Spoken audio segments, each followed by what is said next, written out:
কিন্তু তাকে তো বুঝতে হবে যে তার আমি দায়িত্বটা নেই, সে বা এবং বিয়ে শাদী বসে। একটু বলেন।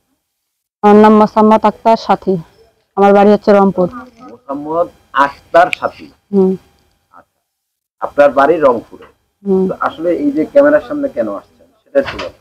ক্যামেরার সামনে আইছি মনের কিছু কথা বলার জন্য, ক্যামেরার সামনে আইছি দুঃখ প্রকাশ করার জন্য।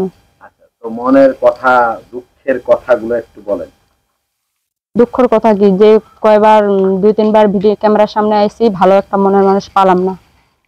কিন্তু এই যে ভালো মনের মানুষ কেন পাচ্ছেন না? আপনি তো একদম জল জল করে সুন্দর আপনি, হ্যাঁ, মানে পরীর মতো। তো আপনি আসলে এই যে ভালো মনের মানুষ কি কারণে পান না?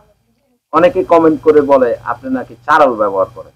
আসলে কি বিষয়গুলো, এই বিষয়গুলো আজকে আপনার থেকে আমরা কিছু জানতে চাবো। তো চারাল ব্যবহার তো একটা মেয়ে মানুষের তো চারাল ব্যবহার এমনিতে তো করে না, ফোন দেওয়ার সাথে সাথে তো চারাল ব্যবহার করে না। কিন্তু ফোন দেওয়ার সাথে সাথে খারাপ খারাপ নেকেট নেকেট কথাবার্তা বলে, এই জন্য তো মানে একটু ব্যবহার খারাপ করি।